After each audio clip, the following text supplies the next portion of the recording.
크리스털 팰리스 킬러 손흥민 선수가 최고의 컨디션으로 2023-24 시즌 프리미어리그 27라운드 일정을 맞이합니다. 감독 교체로 분위기를 쇄신한 크리스털 팰리스를 상대로 손흥민 선수의 골 폭풍을 기대할 수 있는 이유, 양 팀의 최신 상황과 전술 분석을 통해 프리뷰해 드리도록 하겠습니다.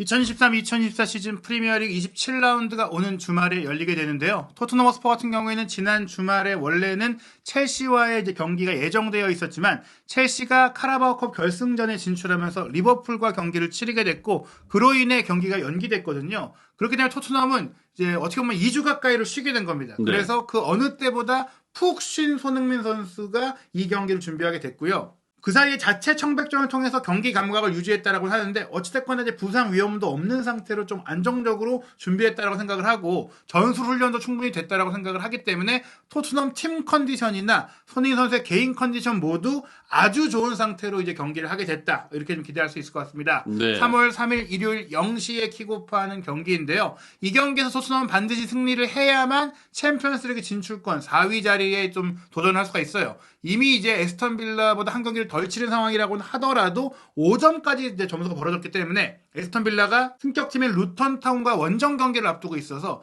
이길 가능성이 높다고 봐야 되거든요. 그러니까 승점 차이를 좁히고 벌어지지 않으려면 반드시 팰리스를 이겨야 되는 상황이라고 할 수 있겠습니다. 맨체스터 시티와 맨유의 이제 맨체스터 더비도 굉장히 기대가 되는 일정인데 일단 리버풀이 노팅엄과 원정 경기를 치르는 과정에서도 전력상 앞서기 때문에 선두가 바뀔 상황이 될 것 같지는 않고요. 아스널이 셰필드와 또 원정 경기를 치르는데 이 경기도 아스널의 승리가 유력한 상황, 즉 현재 1위부터 5위까지의 팀들은 거의 승리가 유력하니까 토트넘 입장에서도 여기서 삐끗하면 안 된다고 봐야 할 것 같습니다. 그렇습니다. 자, 토트넘은 최근 그 리그 5경기 무패 행진을 달리다가 지난 라운드 울브스에게 아쉽게 좀 패했었죠. 예, 게다가 이제 어떻게 보면은 토트넘이 울브스와의 홈 경기에서 패배했고 울브스를 상대로 최근에 안 좋았던 모습들을 또 이어갔기 때문에 분위기가 많이 침체가 됐거든요. 하지만 지금은 훈련 사진을 토트넘 구단에서 공개한 걸 보시면 아시다시피 많은 선수들이 좋은 컨디션으로 오히려 푹 쉬었기 때문에 경기에 대한 의욕도 클 것이다. 이번 경기는 아주 다른 모습을 보여줄 수 있다는 기대감이 있습니다. 게다가 크리스탈 팰리스 같은 경우는 13위에 처져 있고 물론 강등권은 조금 이제 올라왔어요. 최근 3연속 무승, 브라이튼전, 첼시전 완패, 대량 실점 패배 속에 건강상의 문제가 있었던 로이 호지슨 감독이 결국에는 사임을 했고 그러면서 이제 프랑크푸르트를 성공적으로 이끌었던 올리버 글라스너 감독이 부임을 했는데 부임 첫 경기였던 번리와의 경기 3대0 완승으로 최고의 프리미어리그 감독 데뷔전을 치르긴 했습니다. 이 감독이 온 것은 분명히 팰리스의 앞으로를 기대할 수 있는 상황이라고는 할 수가 있습니다. 그렇습니다. 올리버 글라스너 감독은 뭐 유럽 축구를 좋아하시는 뭐 축구 팬들에겐 또 어느 정도로 알려져 있는 감독이라고 볼 수 있을 텐데요. 최근에는 이제 분데스리가 볼프스부르크를 또 잘 이끌었고, 그리고 이제 프랑크푸르트 지휘봉을 잡아서는 97경기를 치렀는데 경기당 승점을 1.51점, 굉장히 뭐 높은 수준의 이제 경기력을 유지했던 감독이에요. 네, 오스트리아 출신으로 오스트리아의 뭐 최고의 팀이라고 할 수 있는 잘츠부르크에서 이제 수석 코치로서 본격적인 지도자 경력을 시작을 했고 잘츠부르크의 2군격인 리퍼링 감독을 맡다가 SV 리트, 라스크 린츠 같은 팀들을 통해서 본인만의 감독 커리어를 만들어갔고 이제 분데스리가에 가서 확실히 이제 올라섰거든요. 그러다 보니까 최근에는 바이에른 뮌헨이 투헬 감독과 이제 결별했을 때 후임 감독 후보에도 있다 뭐 이런 얘기들이 있었지만 바이에른은 사실 좀 더 높은 급의 감독을 좀 찾고 있다 보니까 글라스너 감독은 이제 팰리스의 오퍼를 받아들였습니다. 지금 3-4-2-1 포메이션을 기반으로 커리어를 만들어 왔던 분인데 실제로 팰리스에 와서 거뒀던 첫 번째 경기 승리 번리전도 3-4-2-1을 기반으로 이제 걷어냈거든요. 그렇습니다. 자, 이 번리가 사실 뭐 경기 초반에 퇴장 선수가 나오면 수적인 열세 속에서 경기를 했다 하더라도 크리스탈 팰리스가 번리를 상대로 어떻게 본다면은 올리버 글라스너 감독의 뭐 첫 승리를 아주 멋지게 만들어줬거든요. 예, 지금 보시면은 경기의 실시간 기대 득점 값에 있어서도 후반전은 완전히 뭐 지배를 했고요. 네. 공격 위협도, 즉 이제 득점 찬스가 전반전에 많이 없었다고 하더라도 공격 위협도 자체가 상대의 퇴장이 나오기 전부터 이미 치솟고 있었어요. 즉 완벽하게 경기를 장악했다라는 것이고 기대 득점 값도 2.35골이었으니까 팰리스가 3골을 넣을 만한 경기력을 보여줬다. 그리고 한 골도 안 내줄 만한 안정적인 경기를 했다라고 볼 수 있고 더 인상적인 게 평균 위치와 패스 네트워크거든요. 네. 크리스탈 팰리스가 3-4-2-1 포메이션, 3-4-3 포메이션을 기반으로 좌우 측면 밸런스가 굉장히 좋고 상대의 지역을 완벽히 또 지배했고 라인을 높이면서 3백을 쓰면서 측면 공격도 잘 활용하고 중앙에서의 공격수들에게 배급도 잘 됐다. 또 하나 중요한 게 새로 부임한 감독이 중원 빌드업과 중원 장악력에 대해서 밀도를 높이기가 어렵잖아요.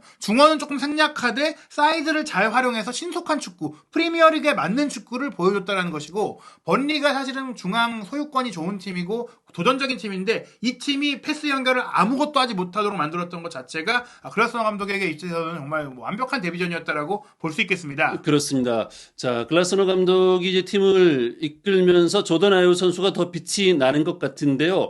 번리전에서 조던 아유 선수가 굉장히 좀 빛났습니다. 이 선수가 중앙에서 공격도 합니다만 측면으로 빠져서 또 가운데로 크로스 연결도 하고 또 헤더골도 기록하고 종횡무진 활약을 했어요. 네, 최전방 공격수로 장신의 마테타를 뒀고 이선에 스트라이커인 에두아르와 아유를 배치하면서 3톱을 확실하게 가동을 했고 좌우 윙백에 미첼과 무뇨스를 뒀는데 이 선수들이 굉장히 높이 올라간 것은 물론이고 더 인상적인 것은 3백을 구성을 했는데요. 크리스 리차즈 왼쪽 센터백, 조엘 워드 오른쪽 센터백인데 이 선수들이 4백 때는 왼쪽 오른쪽 풀백이 되는 선수들이에요. 즉 네. 사실상 이게 3백이 아니라 1백일 수도 있다. 안데르센만 전문 센터백 자원이고 리차즈와 워드까지 풀백 그리고 미첼과 무뇨스가 윙어에 가깝게 뛰고 마테타, 에두아르, 아유는 에두아르와 아유가 윙어가 아니라 포워드로 뛴 정말 3톱으로 뛴 것 같은 굉장히 공격적인 축구를 구사한 것이고요. 후반전에 또 에두아르를 빼고 들어갔던 브라질 공격수인 프랑사 역시 굉장히 빼어난 하나를 펼쳤거든요. 또 주목할 것이 이 아유 선수의 영향력인데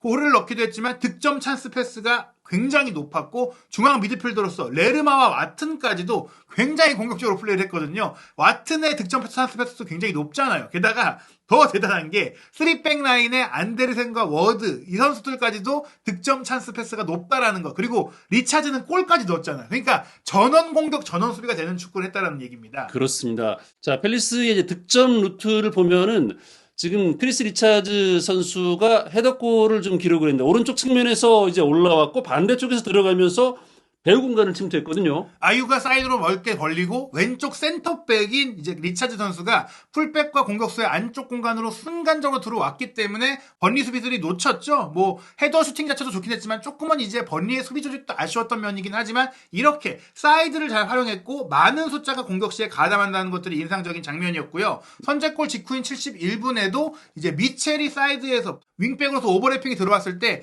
개인 드리블 기술이 굉장히 좋았어요. 그 다음에 본인이 수비 한 명을 완전히 무너뜨리고 나서 교체 투입된 프랑스가 하프 스페이스에서 3자의 움직임으로 가져가잖아요. 여기에다 스루 패스를 잘 줬고 프랑스의 크로스까지 좋았고 프랑스의 크로스가 마테타를 지나치면서 아유의 슬라이딩 슈팅으로 이어지는 정말 2대0 추가골이 나오는 과정도 사이드와 사이드 체인지를 활용했던 측면 공격의 정수를 보여줬다고 할 수 있겠습니다. 그렇습니다. 자, 79분에는 이제 페널티킥 골이 나면서 3대 0으로 크리스탈 팰리스가 좀 승리를 거뒀는데요. 자, 이 장면도 프랑스 선수가 이제 문전 돌파하는 과정에서 이게 이제 역습 과정이었잖아요. 예. 자기 진영에서 볼을 탈취하고 전방으로 빠르게 들어가는 과정에서 이제 상대팀의 반칙으로 페널티를 얻어냈거든요. 네, 결국엔 이제 교체 투입된 프랑스의 역할까지 공격 자원들을 풍부하게 잘 쓰고 있다. 심지어 크리스탈 팰리스가 꽤 많은 핵심 선수들을 부상으로 잃은 상태인데 프랑스와 아유의 포텐을 터뜨리면서 글라스너 감독이 자신의 능력을 첫 경기만에 입증했다라고 볼 수 있겠고요. 특히 계속해서 측면이 좋았다고 말씀을 드렸는데 오른쪽 측면 공격수로 뛰었던 조르당 아유 선수가 이날 경기 최우수 선수로 뽑혔는데 득점과 도움을 모두 하면서 2골에 관여한 것도 관여한 것이지만 72회 볼터치로 경기 전반적인 영향력도 높았고 11번이나 상대의 경합에서 승리하면서 공을 따내기도 했어요. 즉 전방 압박으로 공을 잘 뺏어온 선수도 아유였다는 것이고 또 스트라이커인데 이 선수가 사실 세트피스 능력도 좋잖아요. 네. 14번이나 크로스를 올리면서 직격하면서 박스를 타격하는 그런 공격을 펼쳤다는 것이고 왼쪽 센터백인 리차즈가 한 골을 넣기도 했지만 4번의 볼 리커버리와 5번의 경합 승리로 공을 따내고 볼터치도 71회나 가져가면서 3백의 좌우 선수들의 공격 가담과 전기력이 굉장히 좋았다. 굉장히 수준 높은 경기를 운영했다라고 볼 수 있겠습니다. 네. 자, 이 토트넘과 크리스탈 팰리스, 뭐 장단점을 좀 비교해 본다면 사실 이 크리스탈 팰리스는 호지슨 감독 시절과 또 글라스너 감독 시절은 조금 차이가 있을 수 있을 텐데 그래도 이제 시즌 전반적으로 강력한 모습들을 보여주는 부분들이 있죠. 예, 토트넘 같은 경우에는 뭐 크게 뭐 더 설명드릴 게 없을 것 같아요. 수루 패스도 많이 활용하고 측면 공격도 많이 하고 골을 많이 넣는 축구를 하지만 수비적으로 좀 이제 아쉬운 면들이 있다. 이렇게 얘기를 좀 하고 있고 팰리스에서 가장 주목할 점은 상대 지역에서 공을 빼앗아 오는 전방 압박의 강도가 강하다. 크리스탈 팰리스가 워낙 이제 흑인 선수들, 피지컬 좋은 선수들, 빠른 선수들로 구성되어 있고 역동적인 축구를 하는 팀이잖아요. 또 하나 주목할 선수가 레르마 선수인데 이 선수가 미드필드 라인에서 상대 지역에서 엄청나게 많이 뛰면서 공을 빼앗아 옵니다. 그러면서 와튼이 좋은 패스를 뿌려주고 사이드 공격에서 이제 윙백과 센터백이 함께 올라와 주니까 이 정말 돌격 축구가 되는 것인데요. 이런 점들은 어떻게 보면 토트넘 입장에서는 반가운 게 상대가 내려섰을 때 토트넘이 고전하는데 상대가 함께 올라오면서 축구를 한다. 게다가 3백일 때 좌우 윙백까지 수비를 다 하면서 5백이면 토트넘이 공간이 없어서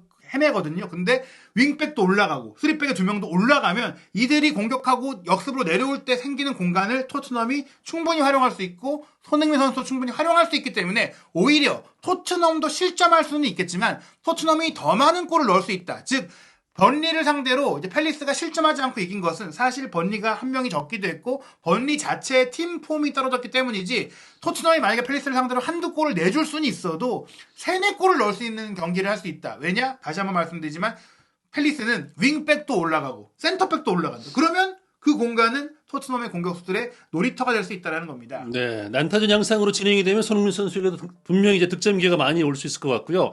네, 토트넘은 크리스탈 팰리스를 상대로 전통적으로 강한 면모를 보여왔습니다. 29번을 싸웠는데 18승 7무 4패로 상대 전적에서도 압도적인 우위를 보이고 있습니다. 게다가 최근 6경기 5승 1패 거의 근래 들어서는 물론 한 차례 패배가 있긴 했는데 2011년 9월에 이제 원정 경기 당시 토트넘이 퇴장 선수가 발생했을 때 3-0으로 진 거 말고는 다 이겼고요. 그리고 승리의 대부분 물론 최근 경기는 한 골차 승리이긴 했지만 2021년에만 뭐 4-1, 3-0 승리 그리고 2023년에도 원정 가서 4-0 대승을 거뒀던 바가 있기 때문에 토트넘이 팰리스만 만나면 다득점 승리를 많이 해왔다. 이렇게 볼 수가 있겠습니다. 네. 자, 전반기 맞대결에서 토트넘이 또 크리스탈 팰리스를 상대로 승리 거뒀는데요. 전반 20분 장면이죠. 예, 상대 윙백 뒷공간에 대해 저희가 많이 얘기를 이제 드렸잖아요. 네. 그런 장면들이 전반기에 이미 나왔었습니다. 무엇보다 반더벤 선수가 상대 지역까지 올라와서 상대 지역을 지배하면서 토트넘이 공격 작업을 했었을 때 히샬리송이 사이드로 벌리고 하프 스페이스로 메디슨이 들어오고 여기서 이제 교차돼서 움직이면서 히샬리송의 슈팅까지 나오는 과정들을 보면 이런 전술적인 움직임에 대해서 팰리스의 수비 라인이 대응을 하지 못한 부분들 비록 골은 되지 않았지만 토트넘이 더 많은 골을 넣을 수 있었던 그런 내용들을 보여줬어요. 그렇습니다. 그리고 크리스탈 팰리스의 아예우 선수가 굉장히 스피드가 있는 선수인데 안데르센의 롱 패스를 받아서 전반 35분에 침투에 들어갈 때 판더펜이 더 빠른 속도로 이제 커버를 했습니다. 사실 안데르센의 후방 빌드업이라든지 아유 선수의 최근 폼이 굉장히 좋기 때문에 이런 면들을 토트넘이 잘 상대해야 된다. 풀백들이 인버티드로 움직이니까 그 뒷공간이 우려된다라고 할 수도 있겠지만 반더벤이 지난 전반기 대결 당시에는 아유 선수를 완전히 꽁꽁 묶었던 바가 있기 때문에 이번 경기도 이제 반더벤은 또 2주를 쉬고 경기를 하는 거니까 조금 더 유리하게 아유를 막아낼 수 있다라는 기대감을 가질 수가 있겠습니다. 그렇습니다. 후반전에 토트넘의 선제골이 나왔는데요. 역시 이제 측면을 활용해서 반대쪽으로 크로스를 냈고 이런 것들이 메디슨의 이제 크로스가 워드 맞고 들어가면서 자책골로 이어졌어요. 이 장면도 로메로가 이제 상대 지역까지 들어와서 볼 점유율을 가져가고 상대 지역을 지배할 수 있는 확실하게 경기를 장악한 모습을 토트넘이 보여줬고 포로, 사르, 메디슨으로 연결되는 사이드, 하프 스페이스, 문전 지역까지 상대의 윙백 뒷공간, 풀백 사이 공간, 센터백 사이 공간들을 잘 유린하다가 자책골을 끌어냈으니까 감독이 바뀌긴 했지만 지금 이제 글라스너 체제 팰리스의 수비 구조에 있어서도 충분히 토트넘이 공략할 만한 부분들로 골을 만들었다는 것을 볼 수가 있는 겁니다. 그렇습니다. 추가 시간에 한 골을 토트넘이 실점을 했는데 이 장면을 보면은 역시 이제 아유 선수는 여전히 또 경기를 해야 되겠습니다. 예, 특히 이제 이 장면은 2-0 리드 상태에서 조금 토트넘이 집중력이 흔들리기도 했었고 안데르센이 사이드로 빠져서 크로스를 올린 것도 조금 이제 이색적인 장면이기도 했었는데 중요했던 것은 포로 선수가 이제 높이에 약점이 있다 보니까 이 크로스를 잘라냈어야 하는데 빠뜨렸던 실수가 가장 컸거든요. 이번 경기는 포로 선수가 못 뛸 가능성이 오히려 많고 로얄이 뛸 가능성이 큰데 로얄이 그나마 풀백 중에서는 헤더 경합이 좋은 선수이기 때문에 차라리 이번 경기는 포로의 문제를 로얄이 좀 커버할 수 있는 그런 부분이 있다고 생각할 수 있습니다. 그렇습니다. 추가 시간 이제 13분이었는데 자, 이 장면도 좀 아찔했죠? 이 장면은 이제 말씀드린 프랑스가 지금 폼이 좋고 마테타도 이번 그 번리와의 경기 골을 넣은 선수들이니까 이 선수들의 합작 플레이가 아쉽게 마테타의 슈팅이 골대 앞으로 빗나갔기 때문에 실점하지 않은 거거든요. 만약 이걸 실점했다면 비기면서 끝날 수도 있었어요. 그러니까 네. 토트넘이 마지막까지 수비를 신경 쓰고 신중하게 경기해야 되는 것은 맞다고 할 수 있습니다. 그렇습니다. 크리스탈 팰리스를 상대로 토트넘의 상대 전적이 높다고 말씀을 드렸는데 뭐 손흥민 덕이 큰 것 같습니다. 손흥민 선수가 크리스탈 팰리스를 상대로 리그에서는 15경기를 뛰어서 13승 2무 무패입니다. 예, FA컵에서의 만남 때 한 번 졌던 것이 손흥민 선수가 출전한 유일한 팰리스전 패배 기록인데 뭐 크게 의미 없는 기록인 것 같고요. 또 15번의 프리미어리그 맞대결에서 8득점 2도움으로 10개의 공격 포인트를 팰리스를 상대로만 만들고 있죠. 게다가 팰리스를 상대로 손흥민 선수가 이제 토트넘 데뷔골 프리미어리그에서 터뜨리기도 했었고 또 토트넘 호스퍼 스타디움 개장 첫 공식 골도 팰리스를 상대로 손흥민 선수가 넣었었고 최근 6번의 크리스탈 팰리스와의 경기 중에 5경기에서 공격 포인트를 올리고 있다는 점으로 봤을 때는 손흥민 선수에게 팰리스는 굉장히 기분 좋은 인연이 있고 팰리스를 상대로 골을 넣은 기억이 굉장히 많으니까 여러모로 이제 이번 경기도 손흥민 선수가 골을 넣지 않을까라고 생각할 수 있겠습니다. 그렇습니다. 전반기 맞대결에서 이제 66분에 또 손흥민 선수가 골을 기록했는데 이 골이 결국은 뭐 2대1로 토트넘이 이겼으니까 결승골이 됐는데요. 사르가 반대쪽 측면으로 아주 긴 패스를 시도했고 또 존슨이 들어가는 메디슨을 봤습니다. 박스 안에서 메디슨, 존슨, 손흥민의 유기적인 플레이가 아주 인상적이었죠. 이 장면도 말씀드린 대로 이제 윙백의 뒷공간 지금 글라스너 감독이 윙백을 공격적으로 쓰고 3백의 양쪽 선수까지도 공격적으로 쓴다고 말씀드렸잖아요. 네. 그 공간들을 전반기 때 이미 공략하면서 토트넘이 골을 만들어냈기 때문에 이번 경기도 그런 패턴으로 충분히 토트넘이 다득점을 할 수 있다. 비록 팰리스를 상대로 실점할 수는 있다. 무실점 경기는 못할 수 있어도 더 많은 골을 넣고 이길 가능성은 충분하다라고 전망할 수 있겠습니다. 그렇습니다. 자, 이 포어벳의 승부 예측을 보면 토트넘의 이제 승리에 훨씬 많은 비중을 뒀습니다. 예, 52%니까 거의 유력하다라고 보고 있는 것이고 양 팀의 이제 거리를 보면 팰리스가 원정팀이긴 하지만 크리스탈 팰리스도 런던에 연구를 하고 있는 팀이다 보니까 네. 양 팀의 경기장 간 거리가 23km밖에 안 돼요. 얼마 안 되네요. 그러니까 이제 이런 필요는 없겠지만 토트넘 호스퍼 스타디움에서 워낙 토트넘이 팰리스에 강했던 그런 기운과 기억들이 있고 토트넘이 최근 17번의 팰리스와의 리그 맞대결에서 한 번밖에 지지 않았다고 합니다. 그 점을 봤을 때는 팰리스가 분명히 토트넘 징크스가 있다. 그러니까 이번 경기는 토트넘이 유리하다라고 봐도 무방합니다. 그렇습니다. 토트넘은 이제 울브스전 패배로 결장은 데스티니 우도기가 선발 출전할 수 있기를 또 희망하고 있는데요. 또 페드로 포로는 휴식기 동안 복귀를 고려하고 있다고 암시했지만 아직 동료 풀백들과 본격적인 훈련에 합류하지는 못했습니다. 예, 스탠다드의 최신 정보에 따르면 우도기는 뛸 수 있을 것 같은데 포로는 물음표다. 그리고 세세뇽은 결국엔 햄스트링 수술을 받게 되면서 시즌 아웃이 됐고 솔로몬도 회복세에 있다라고 했는데 이번 경기는 좀 복귀가 어렵다고 했어요. 그러나 오히려 크리스탈 팰리스가 마이클 올리셰, 롭 홀딩 그리고 두쿠레가 장기 결장 중이고 에베레치 에제까지도 회복세가 있었지만 이번 경기는 어렵다. 마크 게히도 뛸 수 없다. 즉 윙어, 스트라이커, 미드필더, 센터백 다 핵심 자원들이 빠져있기 때문에 토트넘이 3대1로 완승을 거둘 것이다라고 스탠다드에서 예상을 한 것입니다. 그렇습니다. 네, 자, 이 토트넘과 크리스탈 팰리스의 이제 뛰지 못하는 선수들도 좀 확인해 볼 텐데. 토트넘 스퍼가 이제 우도기 선수의 결장 우려가 컸었는데 최근 이 토트넘이 공식 채널을 통해 공개한 사진을 보면 우도기 선수가 회복을 했다. 빠르게 회복을 했기 때문에 이번 경기는 뛸 수 있다라고 얘기가 나오고 있고요. 솔로몬이 회복하지 못했지만 베르너가 이제 임대로 합류를 했기 때문에 공격 자원에 문제는 없습니다. 말씀드린 대로 오히려 팰리스가 두쿠레, 에제, 게히, 올리셰라는 주전 자원들이 대거 이탈한 타격이 큰 상황입니다. 네. 자, 예상 라인업도 한번 확인해 보겠습니다. 손흥민, 히샬리송, 이제 쿨루셉스키의 최전방 3톱을 일단 예상하고 있는 거죠? 예, 메디슨 선수가 이제 플레이메이커로 뛰고 미드필드 라인은 벤탄쿠르 선수가 요즘 조금 아쉬운 것들이 있고 반면에 사르와 비수마가 기존의 주전 자원이잖아요. 이 선수들이 가동되고 우도기, 반더벤, 로메로, 비카리오까지 다 총출동하되 포로만 부상으로 빠진 자리를 로얄이 이제 커버할 것 같고요. 팰리스 같은 경우에는 글라스너 감독이 번리와의 경기를 워낙 완벽하게 잘 치렀기 때문에 그때 뛰었던 선수들이 그대로 뛸 것 같습니다. 네. 마테타, 아유, 에드와르의 3톱에 미첼과 무뉴스가 윙백, 레르마와 와튼이 두 명의 이제 투볼란치로 뛰고 리차즈, 안데르센, 워드의 3백과 존 스톤이 골문을 지킬 것으로 예상이 됩니다. 네. 자, 배당률 분석도 한번 해보도록 하겠습니다. 토트넘과 크리스탈 팰리스의 배당률 분석을 보면은 토트넘 승리 가능성 배당률의 1.51 그리고 크리스탈 팰리스의 승리 배당이 6.11입니다. 예, 거의 뭐 5배 정도 차이가 난다라고 봐도 될 것 같은데요.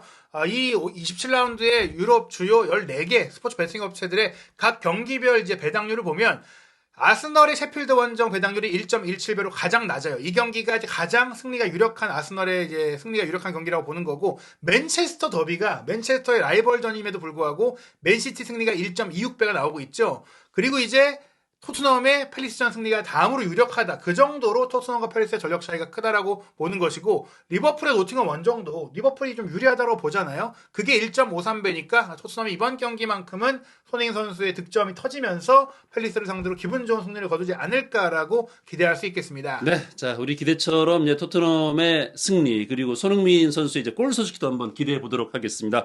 한준 TV의 좋아요, 구독, 알림 설정을 통해서 최신 영상 놓치지 마시기 바랍니다.